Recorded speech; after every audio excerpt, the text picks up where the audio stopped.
Hello guys! Welcome to my channel, Bedrose28 again. Nandito po tayo para sa ating bagong recipe. Gagawa po tayo ng isang kakanin na tatawagin natin na Biko Ube with Makapuno. Andito po ang ating mga ingredients, ang ating nyog, ang ating malagkit, ang ating kondensada, na ang flavor ay ube makapuno. So, andito rin na isang klase ng ating fresh gata. So, yan lang po ang ating mga ingredients. So, easy. Hindi po tayo gagamit ng muscovado. Ang gagamitin lang po natin ay ang ating condensed milk. Na ang flavor po ay ube makapuno. Ito guys, lulutuin ko na yung ating malagkit rice para gawin siyang biko ube with makapuno. So, let's start! So, bali 1 kilo itong ating malagkit. So, ilalagay natin siya dito sa ating kaldero. Tapos, hugasan natin at iluluto o isasaing natin na medyo half cook ang pagkakaluto niya.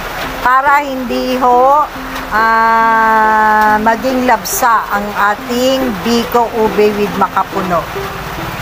And then nandito po yung ating nyog na dalawang buong nyog o buo na nyog ang pinakudkod ko. So sasamahan din po natin siya ng isa pang klase natin na nabibili sa palengke, yung ready gata na. So ito, mamaya lalamasin natin to para gawing pang halo sa ating biko ube with makapuno. So gagawa rin tayo ng konting latik. Okay guys. O ito guys ang ating kakanggata para sa ating gagawing biko. At ito namang isang nasa ating bowl ay para sa ating latik na gagawin.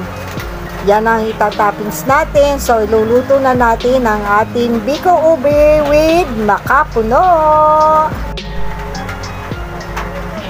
O, ito guys, sasali na natin ang ating panglatik at ilalagay na natin sa ating kawali.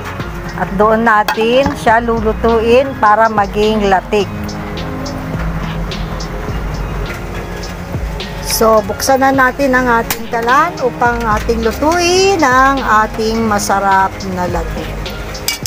Ayan. Ayan na po ang kanyang apoy. May apoy na po yan. O, ayan. So, hintayin natin siyang kumulo at haluin ang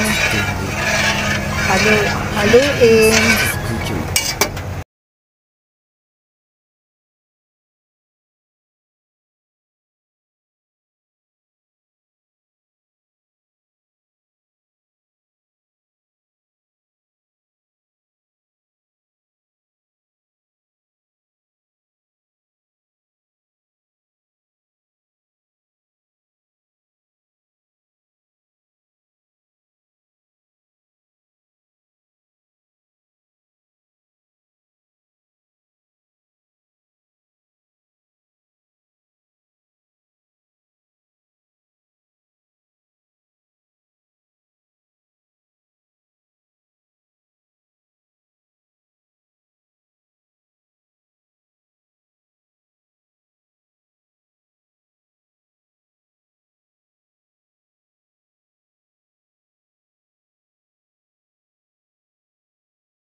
Ayan guys, lumabas na yung kanyang langis. So ayan.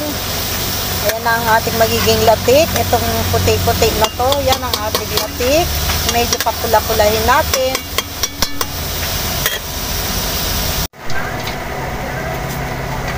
O ayan guys, nag-start na siyang magpula-pula. So pwede na natin siya mamaya alisin dito sa ating kalan. Kitang-kita nyo, ayan yung kanyang oil. Coconut oil.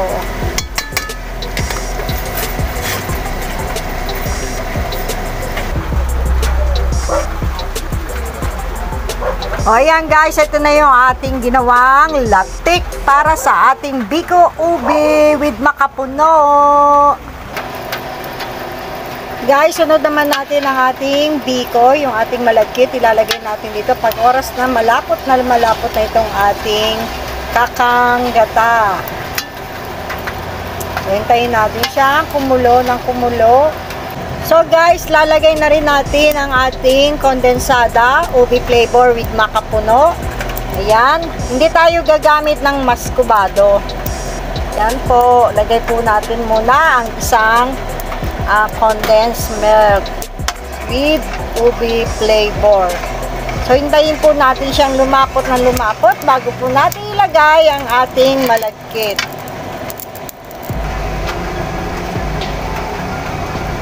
Yan guys, hintayin lang natin siyang lumapot at magkaroon ng langis-langis bago natin ilagay yung ating malagkit para mas masarap siya. So hindi tayo naglagay ng maskubado dahil matamis na po yung ating nilagay na ube with makapuno flavor. So hindi natin na kailangan ang another extra na matamis. So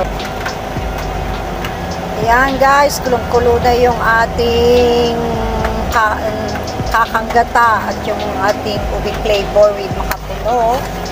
Ayan. Pwede na natin ilagay ang ating malagkit sa ating kakanggata. Ayan guys, makintab-kintab na yung ating biko. So pwede na natin alisin sa ating kalan. So yan guys, naluto na natin yung ating masarap na biko ube with makapuno. So yummy yummy. At try rin po nating iluto ang ating masarap na recipe for merienda sa ating family and friends. Subukan din natin guys na lalong pasarapin ang ating niluluto na may kasamang love and care. Thank you for watching. God bless us all.